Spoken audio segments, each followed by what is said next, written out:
Away we go on a Monday. It's Mr. Irrelevant, presented by Door County Distillery, locally produced, handcrafted, award-winning spirits. Alex Strouf with you from the Gruber Law Office's One Call, That's All studio at the Avenue in downtown Milwaukee. Producer Tiny Hands, Hunter Vaughn with me, as always, in the Everlight Solar studio in downtown Madison. Okay, lots to get into regarding the Packers' loss to the Lions yesterday. I was there. My fingers are still pruny. My socks and shoes are still wet. I'm wearing different shoes and different socks, don't worry. But literally, I put my shoes in the dryer. That's how gross it was. Monsoon at Lambeau Field, and a really gross game for the Packers, especially offensively. We'll dive into all that. Excited to tip off the college basketball season, ESPN Wisconsin Coaches Week right here on Mr. Irrelevant. Shaka Smart will join us, the head coach at Marquette. Big things ahead, man. Big things ahead. Year 4 for Shaka, as he gets ready to try to bring Marquette back to the Sweet 16 in back-to-back years, something that team hasn't done in a long time. Last year, getting back to the Sweet 16 for the first time in over a decade. So, big one. Shaka Smart will join us to tip off ESPN Wisconsin Coaches Week, and we will talk a lot of Packers. We will save our Badgers talk for Wednesday when Greg Gard joins us. It's nice. It's a bye week for both the Badgers and Packers, so we can take a lot of time to really unpack the losses we witnessed over the weekend. Both bad losses. The Badgers one was severely worse, like without a doubt. They got absolutely trounced, smoked, and beat up by the Iowa Hawkeyes. It was disgusting. So we'll save that for Wednesday to see if I've calmed down a little bit on the Badgers. But let's get into it. 24-14, Packers lose to the Detroit Lions at Lambeau Field yesterday. America's Game of the Week on Fox. National spotlight. The Packers forgot to show up. I mean, it was sad. Offensively, drops. Jordan Love with the pick six to Kirby Joseph. Absolutely horrible decision. It sounds like, and he didn't say this, but when you look at the replay, it looks like right tackle Zach Tom was in his way, and he just didn't see Joseph. Joseph jumped it and took it back for 6. That killed the game. That was the end of the game right there. Yeah, there's not a lot of good things to take away from this, right? I think the good thing you can take away from it is Josh Jacobs is an undeniable upgrade at running back, something we talked about all offseason. Yesterday was more proof of that.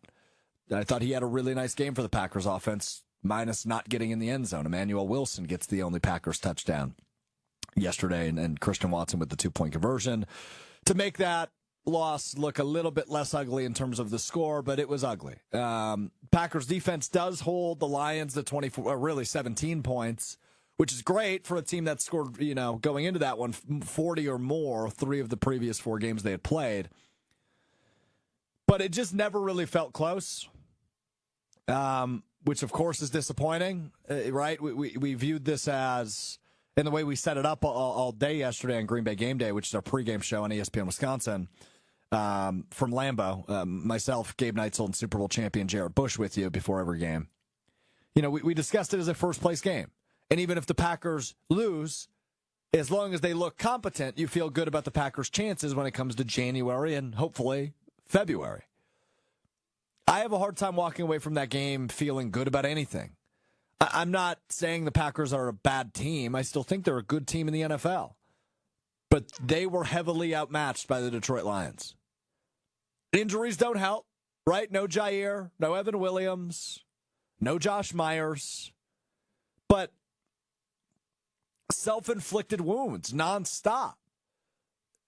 And this seems to be, part of being the youngest team in the NFL, or close to. I don't know exactly where they are now in terms of youngest team in the NFL, but they're one of the youngest teams in the NFL, if not the youngest team in the NFL, is there's just way too many mistakes, flat out, right? Whether it's penalties or drops or Jordan Love throwing an interception that was the straw that broke the back of the Packers having a chance to win that game.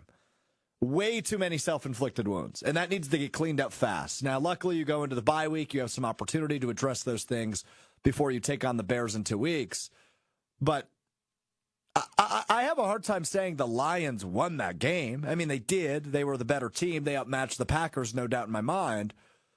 But the Packers really lost that game. I mean, what was it, 6 drops yesterday? And the Packers now lead the league in dropped passes. And I get it's a slippery football. I get it was wet out. I completely understand that, but you're still NFL football players. Chris Brooks dropped what would have been a touchdown in the first quarter. Several other drops throughout the game. Tucker Kraft had that drop on the sideline right in front of where I was sitting. And you just can't do that if you're going to beat teams like the Detroit Lions. And by the way, you're going to have to beat the Detroit Lions sometime this year if you want to get to where you need to go. And for the Packers, they obviously have championship expectations. They need to get to the Super Bowl or the NFC Championship game. And they want to win the division, but I don't think that's going to happen after yesterday's loss. I'm not saying it's impossible, but 6-3 versus 7-1, you've got some catching up to do, which includes when you play Detroit on a Thursday night. I think it's December 5th. On the road, need to bring your A game that night.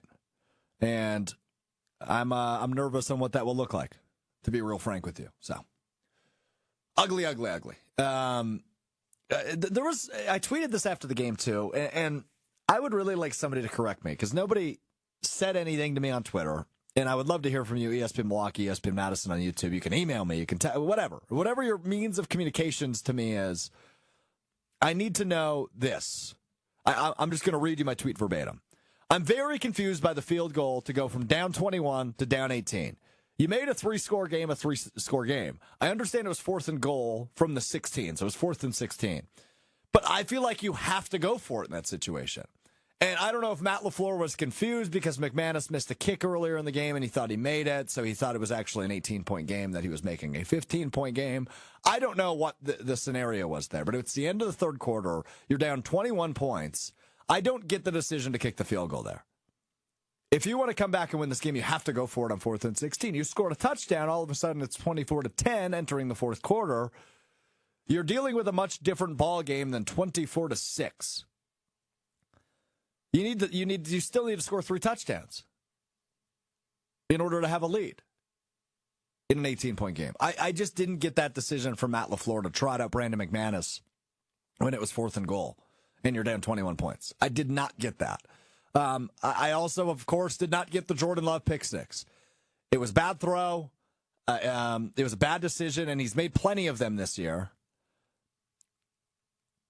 And that was ultimately what killed you, right? And we talked about it in the pregame show. If the Packers were going to find a way to win this game with Love, who I don't think he was 100%. I mean, you could see he was in pain at different points, but he didn't look too hobbled. It didn't look like he was incapable of playing quarterback. But he's made so many weird decisions this year. I'm starting to worry a little bit about the interceptions. Because the fact of the matter is, Jordan Love was the second best quarterback in yesterday's game. And I don't mean specifically in the game. I mean overall. Jared Goff is a better quarterback than Jordan Love. Obviously, as it stands right now, that can change. And you have a lot more proof on Jared Goff. But Jared Goff looked like the maestro. Right? He looked like he was conducting an orchestra offensively. And there was rhythm to it. There was chemistry. Things were working. The run complements the passing. The passing complements the run. Jared Goff threw 4 incomplete passes yesterday. Now, he gets knocked way more than he should because Jared Goff is a good NFL quarterback. And not only in yesterday's game was Jared Goff better than Jordan Love, I think we can flat out say the Detroit Lions, as it stands right now, week 9 of the NFL season in the books, just about, following the Monday Night Football game tonight, Jared Goff is a better NFL quarterback than Jordan Love. And I never thought I would say those words. But that's how I'm feeling today. Hunter Vaughn, Tiny Hands, we go to you. Jordan Love is kind of feeling like Braden Locke for me, in the fact that you can't consistently win games if you know your team is going to be down 1 in the turnover margin from the start of the game. Like, Jordan Love's thrown, 7 straight games that he's played in, he's had an interception? I think it is now. He's thrown one every game this year. He threw one against San Francisco. I don't remember if he threw one against Dallas in the playoff game. I think if he did, it was like that late garbage time. Like, he was just kind of being like, whatever, let's see what happens. Yeah, he may have late, but regardless, your point is correct. He has thrown an interception in every game he's played this year. Yeah, and like you can't consistently win football games at any level if you know for your defense, then you've got to be +2 on the turnovers to try and win the turnover battle.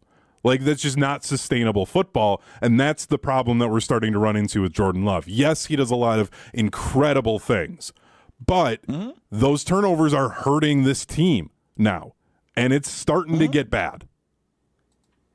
Yeah, I think that's a really good point by you, Hunter. You can't win football games. You can win some football games if you throw an early interception, and we've seen it happen. Right? I mean, you saw it last week against Jacksonville. I know ultimately he went out of that game and Malik Willis led the comeback. But you can beat bad teams, and that's what the Packers have done this year. Outside of their Houston win, which is still their signature win on the year, they've beat up on bad teams, which, as a team with expectations, as a team that expects to be a dog in the NFC and competing for a Super Bowl, you should beat bad teams. Right? I'm not knocking them for beating bad teams. You can only play who's on your schedule. But when it comes to a game like this, you have to limit the bad decisions. And I just, it's not great. Mad City Brew being positive. Tip of the cap to you, Mad City Brew. He says, just chalk this game up to a fart in the wind, and I'm okay with 6-3. At least we're not 3-6 like Dallas. Sorry, Hunter. Oh, it's only getting worse for Dallas. I was going to use this in what we learned, but just saw Dak expected to miss multiple weeks. Oh, that sucks. Yeah. Top Dallas, 10 pick. Let's go. Just tank. Yeah, there you go. There you go. iRock chimes in. Stop it. It's all bad play, not just on Love. Stop the Love hate. He didn't drop 2 touchdown passes. He didn't miss hike the ball 2 times in a row. He didn't get a penalty, and we had over 10. All fair. I'm not saying Jordan Love was the only bad part of this game. But, and this isn't hate, I still think Jordan Love is a good quarterback in the NFL. I thought he played fine outside of the interception yesterday. 23 of 39. Reminder, 6 drop passes. So 23 of 39 isn't great. 273 yards in the interception. Didn't get sacked. So, statistically, obviously they're throwing the football a whole heck of a lot, given the fact they were playing from behind, right? It was 17-3 at halftime, and then quickly it was 24-3 in the third quarter. I'm not hating on Jordan Love. I view this more as holding him accountable. He's the highest, he is the second highest paid quarterback in the NFL on an annual basis.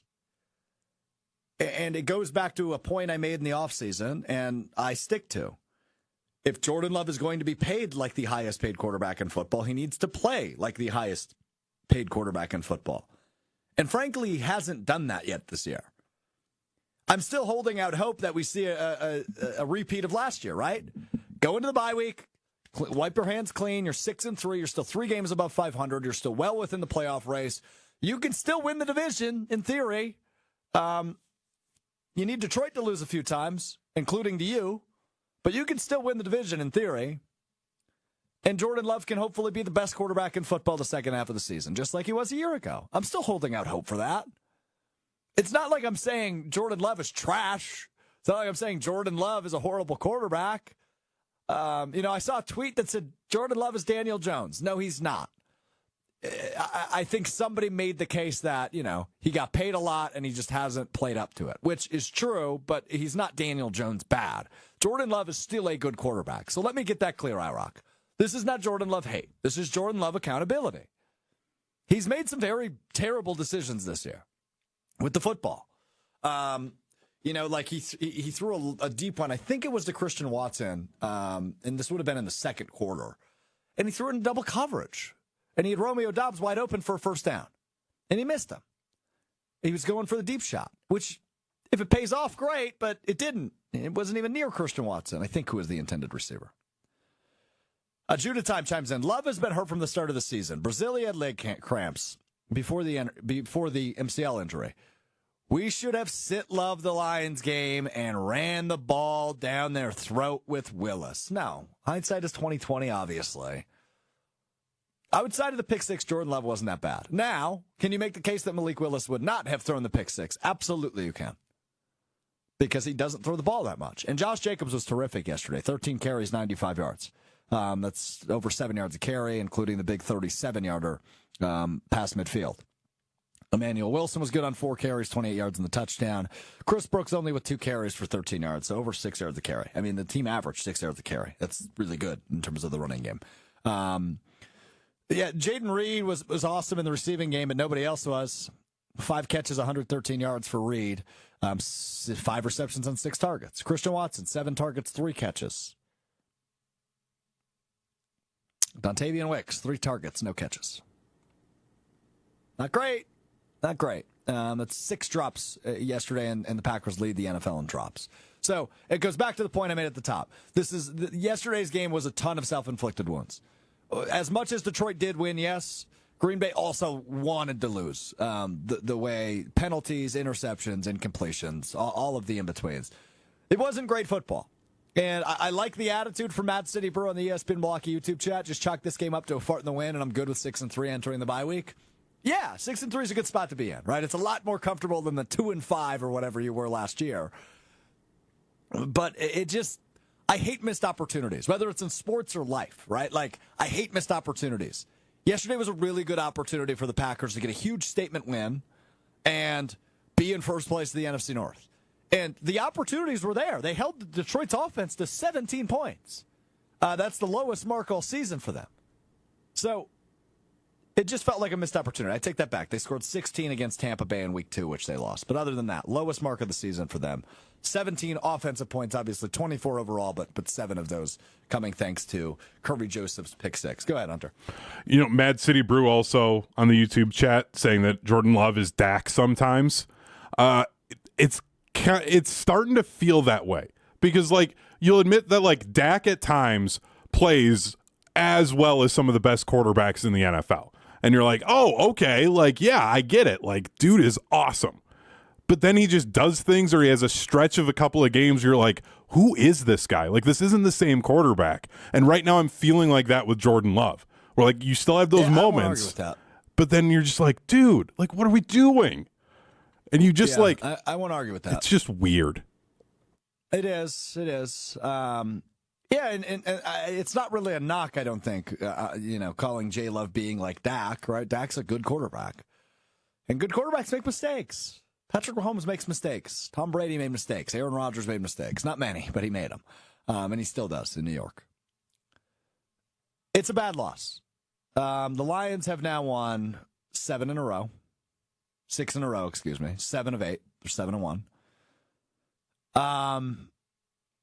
It was an ugly one. But can we go ahead and take a deep breath and say, okay, 6-3, bye week, come back, beat the Bears, you feel good. Yes, you can. But the easy part of your schedule's over, and you knew that going into this one too. But, I mean, this is your schedule the remainder of the way. At Bears, home against the Niners, home against the Dolphins on a short week. That's Thanksgiving. The following Thursday, you're at the Lions. The following Sunday night, you're at the Seahawks. You return home for Monday Night Football on December 23rd. You host the Saints. On a short week, you go to Minnesota, and then you wrap up the season against the Bears. That's TBD on date and time, but it'll be January 5th or 6th, I think, or 4th or 5th, depending on what's on the line in that matchup, which, given the remainder of your schedule, could be a whole heck of a lot. The division race isn't over, but you really can't lose a whole heck of a lot of games remaining if you want to win the division. I think you got to be 12-5 to win the division. You're 6-3. Means you got to go 6-2. And one of those 6 has to be over Detroit. And you've got to hope they stumble along the way too. So there you go. 24-14, the final. And just to get to the thought I mentioned earlier, we viewed this as, the opportunity to get a signature win, right? Houston is viewed as your signature win. It's the best team you've beaten this year, right? The best teams you've played this year are Philadelphia, Minnesota, Houston, and Detroit. You're 1-3 in those games.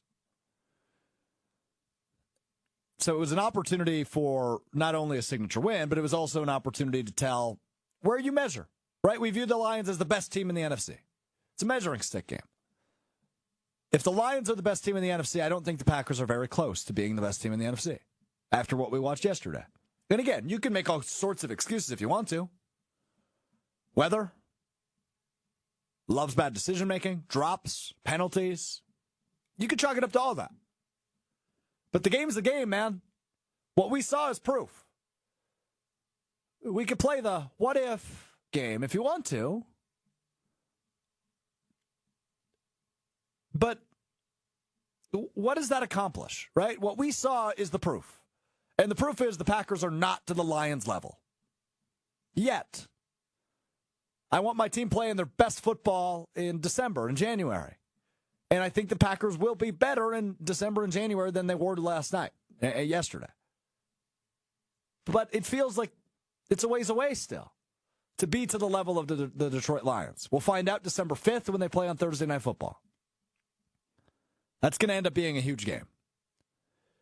Chats galore right now, so let's dive into this a little bit. Flat smack, not starting Malik Willis was a huge mistake. Mac chimes in. Not to say that Willis is anywhere near the QB that Love is, but why does it feel like every game Love plays in, the offense has been very shaky? At what point do we let Love take the time to rest? Judah time again. Jay Love needs his mobility, and that has been limited from the start of the season. Flat smack last thing. The only thing Love is good at is negotiating a huge contract. Okay. Got him. The Love Willis discourse I'm not participating in. It's insane to me. The offense is so limited when Malik Willis is the quarterback. It wouldn't have worked against Detroit. They would have eaten them up for lunch. The Packers don't put up 14 points if Malik Willis plays quarterback yesterday. I don't think you're getting to the other side of the field a whole heck of a lot. He's not making the throws to Jaden Reed that Jordan Love did. The Lions defense is locking a lot more in on Josh Jacobs yesterday if Malik Willis is the quarterback. I get he has the highest quarterback rating in the NFL, but he's only thrown, 31 passes? He's played 2.5 games. He's done 30 passes. How much trust does Matt LaFleur actually have in Malik Willis to throw the football? That tells me not a whole heck of a lot, right? Matt LaFleur is a brilliant play caller and a brilliant offensive head coach. No doubts about it. Yesterday, by no means, was his finest hour. But Malik Willis isn't winning that game yesterday. Malik Willis is exactly what he is. He is a backup quarterback. And can you beat bad teams with a backup quarterback? Sure can. We've seen it happen. Malik Willis is not beating the Detroit Lions. So stop it. It's nonsense to me. It's silly. It's a silly thought. I like Malik Willis. He's done some really nice things for the Packers. You could make the case he's the MVP of the Packers this year so far. He's done everything asked of him brilliantly. He's not winning that game last night. He's not.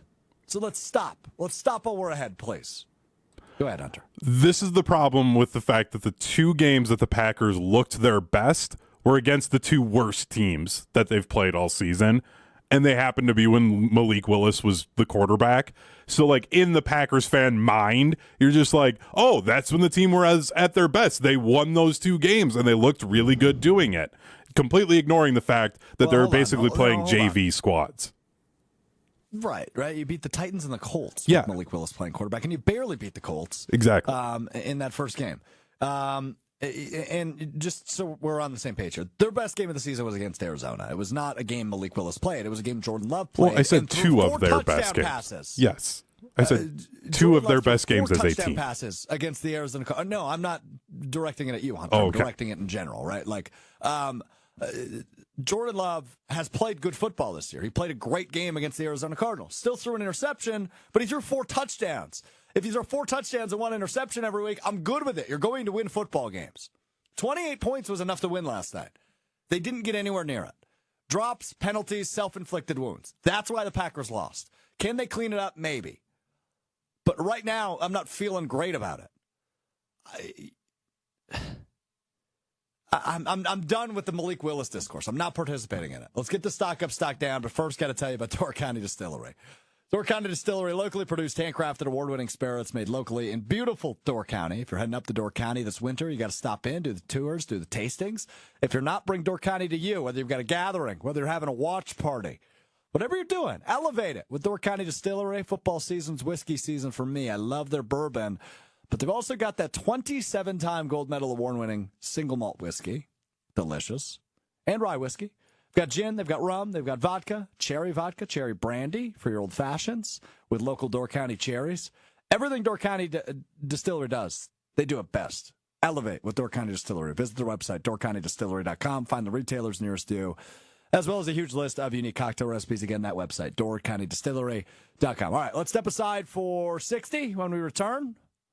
Stock up, stock down. Shaka Smart, head coach of Marquette, joins us. All still ahead. It's Mr. Irrelevant. I'm Alex Strouf. Happy spooky season. What's the best drink this October? My friends at Door County Distillery are going to teach me how to make it. Fall in a glass, it's the Apple Butter Bourbon Fizz from Door County Distillery. All you got to do is scoop apple butter into a cocktail shaker, take 2.5 ounces of your bourbon, shake that, strain that, and then fill the rest of the cup with ginger beer. And if you like to, which I like to, dash a little cinnamon on top of that. Boom, shakalaka, you've got the Apple Butter Bourbon Fizz from Door County Distillery. Cheers, the Apple Butter Bourbon Fizz. I'm not going to say it 5 times fast enough. There's like a apple cider taste to it. Apple cider vibes, yeah. That's like corn maze for adults drink. Is what that tastes like. Check out their website with a huge list of unique cocktail recipes at doorcountydistillery.com. That's doorcountydistillery.com. Every Monday, we play stock up, stock down after the Packers game. They lose 24-14 to the Detroit Lions yesterday at Lambeau Field. We're going to go reverse order, though. We're going to start with our stock downs because I want to end this on a high note because my blood is boiling over the Malik Willis discourse we're having. I get we're fans. I get we think Malik Willis has done a nice job, and he has done a nice job. But he's not winning that game against Detroit. Right, there are and I see people saying the only excuse I would make. There are plenty of excuses to make. That's the what-if game, though. And there's no what-ifs. The Packers lost 24-14. The game's over. If Elton Jenkins does a better job snapping the ball, sure, I hear you. But it's over. Love wasn't horrible. He did have the one horrible play. I don't get why people are saying Malik Willis would win that game. Or we should have played Malik Willis. Love was fine outside of the pick six. 6 drops. His team leads the league in dropped passes. It's a bad stat. Okay, let's start with stock down and let's start with Jordan Love. Obvious reasons. The decision-making killed them this time on one play. And one play can change a game when it is as close of a game as yesterday was, right? Detroit, there's not a lot of margin for error when you're playing the Detroit Lions. They're that good of a football team. They're for real. The defense stepped up. Well, the offense didn't. And Love ultimately throwing a pick six to Kirby Joseph ruins a great opportunity, right? I mean, they lose Brian Branch due to the ejection. Kirby Joseph really the only defensive back you have to keep your eyes on, and now he beats. Not only is that interception, by the way, and this is just a small nugget. Not only did that interception give the Detroit Lions 6 points, it also gave Kirby Joseph the league lead for interceptions, leapfrogging Xavier McKinney. Joseph with 7, McKinney with 6. So double whammy on that one, Hunter. Yeah, that sucks for you. I just thought of this because I realized I didn't bring this up, but the Brian Branch ejection, it was kind of a soft call to eject him. So I didn't see the replay because I was at the game. Yeah. My understanding is it was a little collegiate. Like, ejection in college didn't seem necessary in the NFL. I didn't see the replay. It looked late to me, and it was deserving of a late hit and an unnecessary roughness. But I don't know. I don't love the ejection rule to begin with because I just don't think players are doing it on purpose 95% of the time. Yeah, there, of course, are plays where it looks intentional, and those are worthy of ejections. That one didn't feel like that to me. So the double bird he flipped, yeah, it's a fair point. Yeah, it was just like, it popped into my head, and I was like, we hadn't talked about it yet. I was just like, wanting to make sure we were on the same page. That was kind of weak, and I was really worried that was going to somehow be the part of what helped the Packers win that game. And I was going to be like, really, that's how they're going to win this game, is because the Lions don't have their second best defensive player. Yeah, no, I'm with you on that. So that's what it is. I mean, it was, in theory, probably should have helped the Packers, but didn't help a whole heck of a lot. Stock up to Josh Jacobs. Josh Jacobs, terrific game for him. 13 carries, 90, I don't have it in front of me, 96, 98 yards, something like that. He averaged over 7 yards a carry. He was great, and that's why you make the move you made in the offseason. You go get a bruiser of a back that can lead the way for you, and he did just that. So props to Josh Jacobs. He was the best part of that Packers offense yesterday. Thought he had a really nice game. Stock up to Josh Jacobs. Stock down, Brandon McManus. 2 for 3, not bad. Not great. Missed a pretty easy kick. And again, conditions, I get it. It's wet. Ground's not great. Hard to plant. Just missed it left. Right in front of me. I thought he made it, too. That's the hard part about sitting where I was sitting. So I was in the corner of the end zone. So I was right, the goalpost was right in front of me. And I thought he made it. But that ball was moving so fast, I never saw it go behind the yellow pole. And I thought I did. So is what it is. Brandon McManus misses his first kick as the kicker of the Green Bay Packers. No sweat, right? You're going to lose that game with or without that field goal. Would be 24-17, though, at the end of the game had he made it. But nonetheless, so stock down. I'm not worried about it, though. This is not Braden Narvison. This is not Anders Carlson. Brandon McManus, stock down. Stock up to Jaden Reed. I knocked him a few weeks ago. It's only right to correct my errors. He's the superstar we know and love, man. Jaden Reed is a superstar, and he looked like it for the Packers offense yesterday. Over 100 yards on a couple of receptions. A really nice game for him, despite not getting in the end zone. But he proves he's great. I still don't love him at punt returner, but because I just worry, you don't want to lose debatably your most valuable offensive weapon to an injury because he's returning punts. I get he can be a lethal threat. I get he can pose quite a threat back there. He's shifty, he's quick, he does a lot of things really well. I still don't love him back at punt returner, but stock up to Jaden Reed. 2 stock downs. I actually didn't send you one of these, Hunter, so I'm going to go off the board after I do Matt LaFleur stock down. It goes back to the decision I talked about a bit earlier. I don't get the field goal to go from down 21 to down 18. You made a 3-possession game, a 3-possession game. You go for it on 4th and goal. I did not understand that. So that's just a slight knock, but a slight knockdown for Matt LaFleur, who has now lost to the Detroit Lions at Lambeau Field 3 years in a row. There was a stretch, I think, of 27 years where the Lions didn't win in Lambeau Field. They have now won 3 in a row at Lambeau Field. So slight stock down to Matt LaFleur and another stock down to Dontavian Wicks. Couple of drops, 3 targets, no receptions. Stock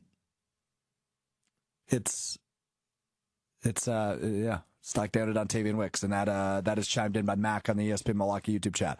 IROC, got to get stops to worry about punts. What do you mean? The Lions' offense scored 17 points. I get they had long drives, so there wasn't a ton of punts, but there were still several. Packers defense was good yesterday, and Aaron Mosley getting his first career sack, I believe. Stock up to him, the only sack of the day, getting to the quarterback. So there's your stock up, stock downs. Now, real quick, I just want to check the punting numbers. Robert says, 4th and goal on a division rival, down big, you go for it 100%. Yeah, I didn't get that decision at all. That was strange to me. Punt returns, 2 of them, they punted 4 times. So it's essentially 1 a quarter. Jaden Reed was back there. Punted more than Green Bay did. Green Bay only punted twice. So they got your stops. Well, what are you going to do? All right, let's get to Shaka Smart, head coach of Marquette. Season tips off tonight against Stony Brook, 7:30 on FS1. Shaka Smart entering his 4th year at the helm of the Golden Eagles, coming off a Sweet 16 run a year ago. The Golden Eagles, baby. That basketball team is back. Shaka Smart will join me in a sec, but first got to tell you about my friends over at Underdog and UnderdogFantasy.com. Use promo code GoodKarma at signup. GOODKARMA, Good Karma at signup. You get up to $1,000 deposit match. You get a free pick, and you can win up to 1,000 times your money on Underdog. I saw Hunter was playing some Underdog, got a little college basketball, got a little Monday Night Football in his entry on the Underdog app, Underdog Fantasy. Whatever you're watching tonight, you can watch along with Underdog, and you can win up to 1,000 times your money. The pick'em game's simple. All you do is look at projections on player stats. You pick higher or lower on those projections. You can pick anywhere between 2 projections up to 8 projections. If you go that high, you win up to 1,000 times your money. You can turn $1 into $1,000 on the Underdog app and UnderdogFantasy.com. And when you sign up today using promo code GoodKarma, GOODKARMA, Good Karma at sign up, you get up to $1,000 bonus cash.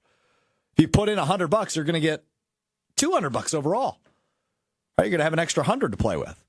So, and this seems like a great weekend to do it. No Wisconsin football, no Green Bay, both on buys this week. If you're just watching random games or you've got Red Zone on, this is the perfect time to play along. It's so fun. It elevates the game watching experience with the Underdog app and UnderdogFantasy.com. You can build an entry in 30 seconds. Promo code GoodKarma at sign up. It's your call on Underdog. All right, let's do it. Marquette head coach Shaka Smart joins me now on Mr. Relevant. It's ESPN Wisconsin Coaches Week. ESPN Wisconsin's Coaches Week rolls on. Alex Strouf hanging out with you from the Gruber Law Offices, One Call That's All Studios at the Avenue in beautiful downtown Milwaukee. Joining me now, 4th year in charge of the Golden Eagles at Marquette University.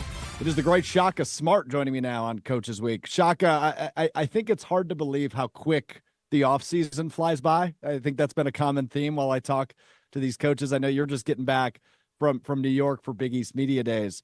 Has it hit you that the season's already here? Yeah, we've been waiting. We're excited.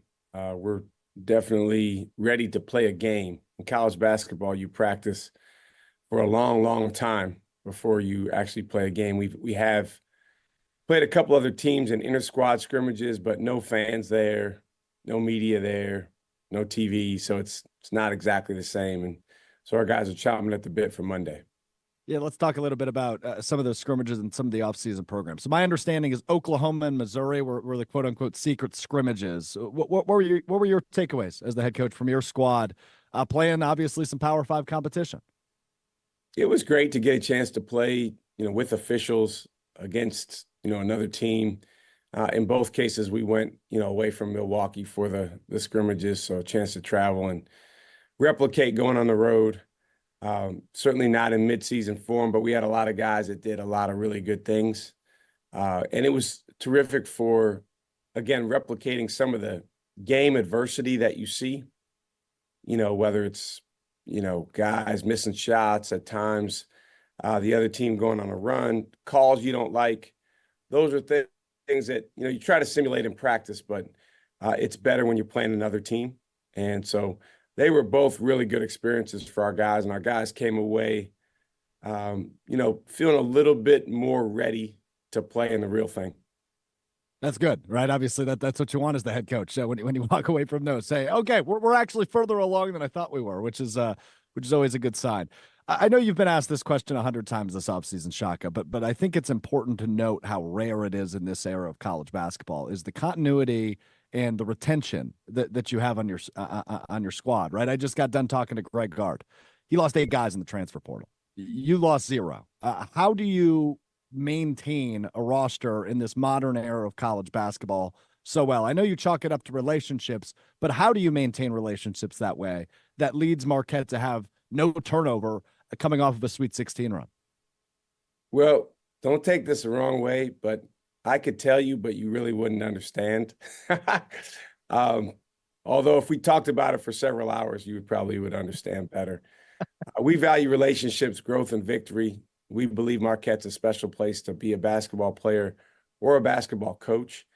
And so we feel like if we do a great job pouring into our guys and really living out those 3 core values every single day, and by the way, they're highly related to each other. It's not like they're separate.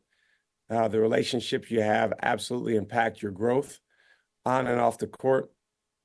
As we know, they impact your ability to go win, the way you feel about each other.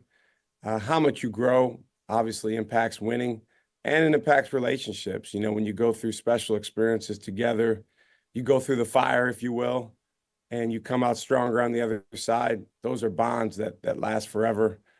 And then again, winning speaks for itself. When you win, the teams that come back together after 50 years are the teams that won. The teams that, have, each other in their weddings are the teams that went through special experiences together and grew together. So that's our way. We think our guys have very good experiences here. We try to curate that the best we can. Our guys are going to a players-only dinner tonight. Little things like that. It's a drip-by-drip approach. And it doesn't guarantee anything. I don't know that every single year we'll have perfect retention, but we do want our guys feeling like the only place to leave Marquette for, if you're going to leave before your eligibility is up, is the NBA. Yeah, and you've done a great job of that so far here, entering your 4th year. at Marquette. I'm curious though, you've done this at a high level for a long time now, Shaka, right? Obviously VCU, Texas, and now Marquette. When you see a guy like Tony Bennett at Virginia, when he walks away from the sport just a couple weeks before the season starts and chalks it up to the new era we live in, what goes through your mind, Shaka Smart? Well, I worked with Tony in USA Basketball. We were assistant coaches in 2013 on the 19 and under World Championship team. Got to coach, I think there was 8 NBA players on that team, so all we had to do was not mess it up. Billy Donovan was the head coach, but got a chance to spend so much time with Tony because we would walk over to the games. It was in Prague, the event, and we would watch all the other teams throughout the day leading up to our games. So I have unbelievable respect for him. I think he's one of the absolute best coaches in the business. Was sad to see him retire because I think our coaching profession needs more people like Tony Bennett. And so to take one out instead of adding new guys like that is, a little disconcerting. But at the same time, everybody, I say this to our team and our staff all the time. We were all chosen to have the positions that we have, whether it's at Marquette or in Tony's case at Virginia. Somebody chose him at one point. Hey, we want you to be the coach here. But at the same time, every day we choose to come here and be here. And at any moment we can choose not to. That's a personal choice. He mentioned all the changes going on. It definitely can be disorienting as a coach because, you grew up in one way of doing things, and certainly our model has been turned upside down. I won't even get into what's right or wrong, but I think the key is, just being able to adjust the best you can. I'm hopeful that Tony Bennett will get back into coaching at some point because he's a star and we'd love to have him in this profession, but certainly wish him the best while he is retired. While he is retired, keywords there, while, right? I mean, he's one of the good guys. You're absolutely right. And that's kind of been the sentiment from all these coaches I've talked to in the last week, Shaka, is, it's sad to see a good guy leave. I think the common theme is, you hate it for the kids, right? They lose their head coach just weeks before, but you got to do what's right for you. And that's ultimately what Tony Bennett decides. ESPN Wisconsin Coaches Week, hanging out with Shaka Smart from Marquette for a few more minutes. So I don't want to reflect a ton on last year because the point of this special is to look ahead, right? To look at this season. But what you guys did last year is important, right? Making it back to the Sweet 16. That was the first time Marquette's been there since you were at VCU, Shaka. That has to give you, the internal feeling that, hey, we might be building something special here despite losing two of our stars in Tyler and Oso, right?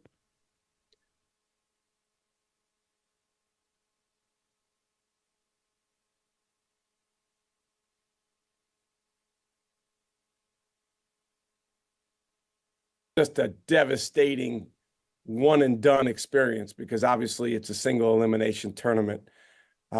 But as you mentioned, it's incredibly important. And even the difference between winning one game and winning 2 games is a difference between, going to the second weekend. And it's so hard to do for a variety of reasons. But I thought that was a really important moment for our guys. They came together.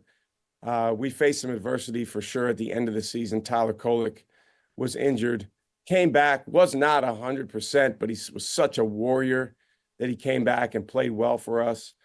And, we had some guys really step forward. David Joplin, Chase Ross, in that Colorado game, a team that had 3 NBA draft picks, to be able to win that game and go to the Sweet 16 was huge. At the same time, though, Alex, in the next game, NC State, we feel like we played one of our worst games of the year. And so there's a motivation coming out of that game to be better and to be better in our final game. Yeah, and I think the other thing you left out, but I don't mean to speak for you, but I think you would agree with me, is maybe the short term of that tournament, right? It can be one loss and you're done. You don't want it to discount winning the regular season title. You don't want it to discount everything your teams have accomplished the last few years in the regular season, right? I'm not speaking out of turn when I say that. Well, it's a double-edged sword because everyone loves the excitement of March. But I think, if you talk to people inside the industry of college basketball, we actually we want to do everything we can to create more excitement during the regular season November through February, because we're working just as hard and playing games and practicing and doing all the things we're doing during that time too. We're fortunate to be at a place like Marquette where there is great excitement about basketball, throughout.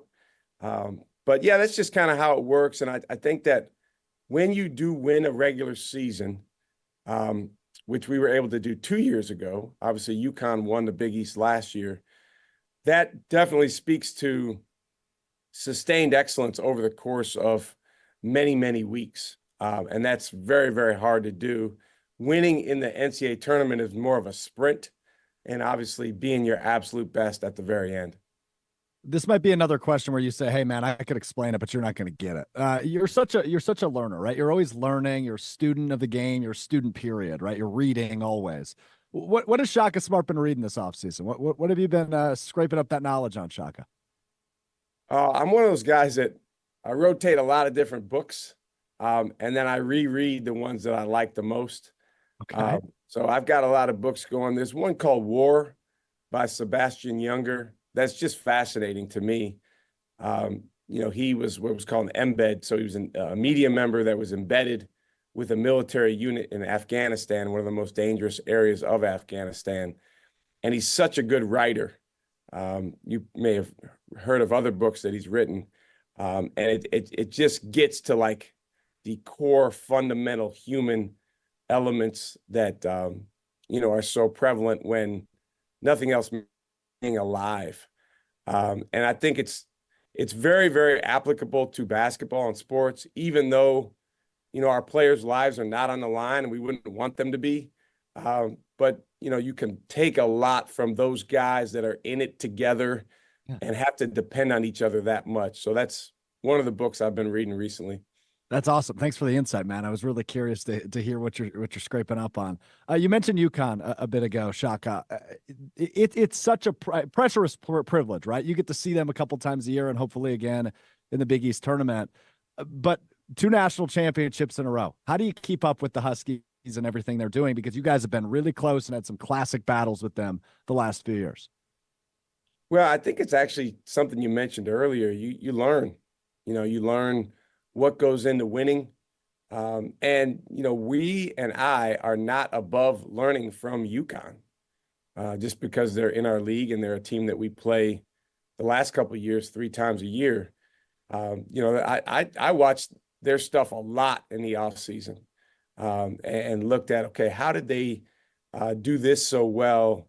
One of the things they did really, really well is off the basketball, they cut extremely hard even when they knew they weren't going to get the ball, to create the next opportunity for a teammate. And they had guys out there doing that were about to be NBA draft picks. So that demonstrates a level of sacrifice. So, how do you beat a team like that? I think first and foremost, you have to be the best version of yourself before you get too caught up in what they're doing. Then secondly, and I think UConn did the best job of this of anyone in the country the last year and a half, you have to update your relationship with hard things, your relationship with fear, and your relationship with mistakes. You have to update your relationship with hard things. I really like that, Shaka. I've never heard that before. That's really good. A couple more things for Shaka Smart, Marquette head coach here on ESPN Wisconsin Coaches Week. It feels like, and I know it's a non-conference rivalry, but obviously being a Wisconsin guy, Shaka, Wisconsin Marquette, it feels like since your arrival, that's been kind of rejuvenated. It's set for Saturday, December 7th at Fiserv this year. You get it back on your home floor this year. Is there a piece of you being a Wisconsin guy every year when you play that game that you go, oh, damn, this is cool? Well, it's cool because there's so much interest in it, and it's a rivalry game. I grew up, following the Badgers because, right. I literally grew up in the shadow of, at that time, the field house, the Kohl Center hadn't been built yet. I was able to go to a couple games there when, Stu Jackson was a coach. I think I went to a couple basketball camps, Steve Yoder basketball camps back in the day. So that's what's cool about it, is just the excitement and the passion that the fans have. It's a game that it's interesting because most of our guys are not from the state of Wisconsin. We've got David Joplin and then a few of our walk-ons are from Wisconsin. Game that, in a way, for our guys that are not from here, they're like looking around like, okay, I guess this should be a really, really big deal, because it is to everyone else that I'm hearing from and that I'm seeing on social media and all these things. For us, obviously, it's been a game where you're playing against a really good team. And so in that moment, it's like you want to move forward and you want to go capture, what they call a quad one win in college basketball. They've gotten the better of us the last few times. When we get to that game, it'll certainly be, one that we're super excited about and want to pour everything we have into. But honestly, with our first game coming up, on Monday, that game seems a ways away, and our focus is on, Stony Brook, who we play on Monday. Right. You still give me a really good answer, because I know you're such a one game at a time guy, as all coaches are wired. But I asked you before the season started, so I got a good answer out of you. I'm proud of that one. Shaka, I got to ask, I've always wondered this, because you coach with so much intensity. You get down in a position oftentimes, it's like a defensive stance. I oftentimes refer to it as Shaka's crab stance. Do you have a nickname for your like crouch you do on the sideline? I've always wondered this. No, I don't. I don't give myself nicknames. One of the good things about having the first name that I have is you don't really need a nickname. When you have a unique name. But I'll tell you what, there's a lot of coaches that are great at a lot of things. You mentioned Tony Bennett earlier, probably the best defensive coach in the country. I try to lead with enthusiasm. And if I can be the most or one of the most enthusiastic coaches, hopefully that will, give our guys a level of passion and excitement and encouragement to go do the hard things that we're trying to do. I know sometimes our players or athletes in general make it look easy, but winning is hard, especially when you're playing against good teams. And, I think there's a lot of the mental side of the game that, folks probably don't really understand unless you've been an athlete or been a coach. And so just try to help them as much as I can by giving them enthusiasm. Last thing for you, Shaka, I really appreciate the time. I want you to shine a light on some of your guys, because you mentioned earlier Chase Ross and Jop and Cam Jones, the big step they're expected to take this year, obviously, with Oso and Kolek leaving. What have you seen specifically from those three guys here this offseason, and who do you expect, maybe somebody I didn't mention, to make a big jump here in 24-25? Well, I'll answer the second part first. Caden Hamilton is a guy that our fan, unless you're a hardcore fan, you probably don't know much about, because he hasn't played a game yet, although he has been here for the past year. He redshirted for us. It's an unbelievable story, Alex. He was headed from high school, where he graduated last May, 2023. And he was headed to prep school because he had no Division I offers. So he could have either gone Division II or gone to a postgraduate year. So he's headed out east to go to a postgrad year. Cody Hatt, one of our great assistant coaches, did an awesome job finding him in a back gym at a New England prep school event in June. We immediately started recruiting him as a 2024 recruit. So for someone that was going to come in this year, but then we said, hey, wait a minute, you're a high school grad. Would you want to come this year in redshirt? He had barely played as a junior in high school. He lost a bunch of weight. His senior year in high school was really good. And he's come here and just been terrific. And so he's immediately gotten into our rotation. And I think fans will really like his energy. He's got a great story. He's a warm teddy bear of a guy, but I'm also trying to help him understand that he can become the meanest, toughest, baddest, fill in the blank in the Big East. The guys you mentioned, David Joplin, Cam Jones, can't forget about Stevie Mitchell, our energy giver. Those are our three seniors. Those guys have had good off seasons and are looking forward to taking on an even bigger leadership role than they have. And then Chase Ross, Ben Gold, those guys will be our two other starters. Chase in particular, he's been terrific. I wish we had 5 Chase Rosses He's an absolute warrior. He's a guy that multiplies his teammates in so many different ways. He's a rare player, Alex, in that I don't think he knows how good he really is. He's just so unassuming. And so part of my job is to get him to understand how special he can be. But he's coming, and he's going to have a really good season. Fantastic stuff from Shaka Smart, the head coach at Marquette, entering his 4th year. Season tips off Monday against Stony Brook, as he mentioned. Shaka, this was awesome, man. Really appreciate the time. Thank you, Alex. Look forward to talking to you again. There you go. It's Marquette head coach Shaka Smart, ESPN Wisconsin Coaches Week here on Mr. Irrelevant. Greg Garr, Doug Gottlieb, Bart Lundy will all join me throughout the week as we tip off the college basketball season. Really good stuff there from Shaka Smart, man. I felt like I was in a lecture. And not like he's lecturing me way, but more like a college lecture. I felt like, Shaka just carries so much knowledge. He is a really intelligent human being, smart human being, if you see what I did there, some would say. So really good stuff from the Marquette head coach. They've got a really bright year ahead, despite losing Tyler Kolek and Oso Iguodaro. They're going to be a fun team. They tip off the season tonight against Stony Brook. You can watch that game on FS1. Hunter, you're a Marquette fan. What'd you think?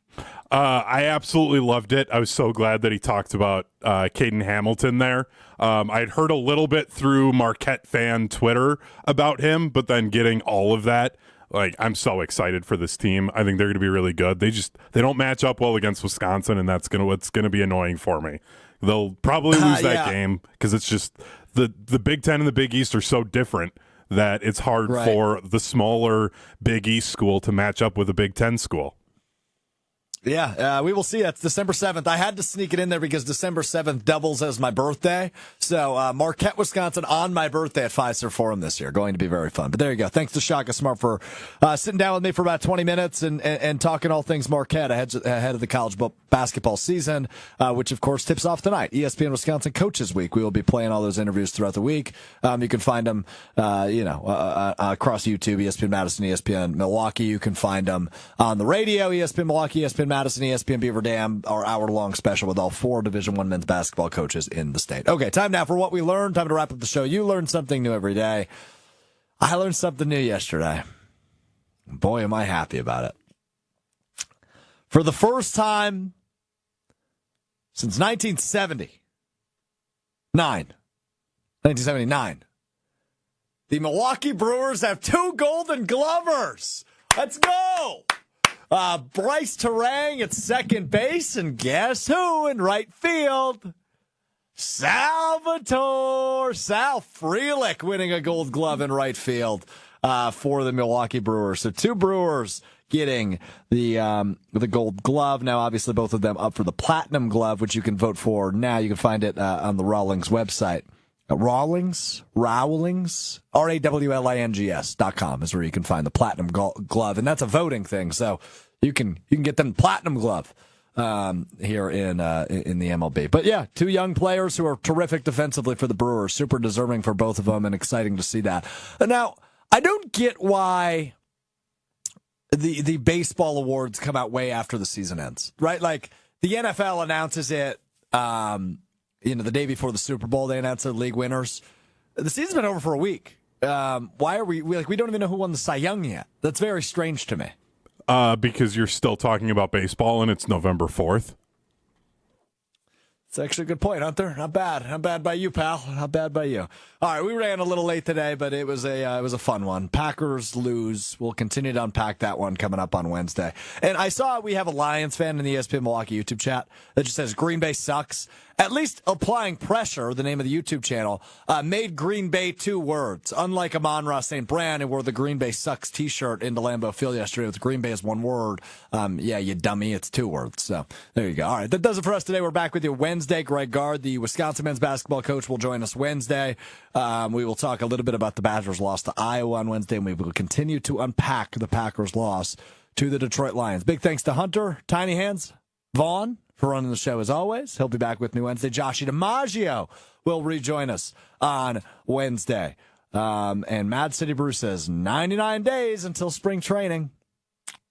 Got to get another run at it, do the Milwaukee Brewers. We'll talk to you Wednesday beginning at 12:30 Central. ESPN Milwaukee, ESPN Madison on YouTube, ESPN Madison on Facebook, Apple Podcasts, Spotify, wherever you get your podcasts. Mr. Irrelevant is presented by Door County Distillery, also brought to you by our friends at Underdog. Use promo code GoodKarma at sign up. We'll talk to you Wednesday. I'm Alex Strouf. Peace.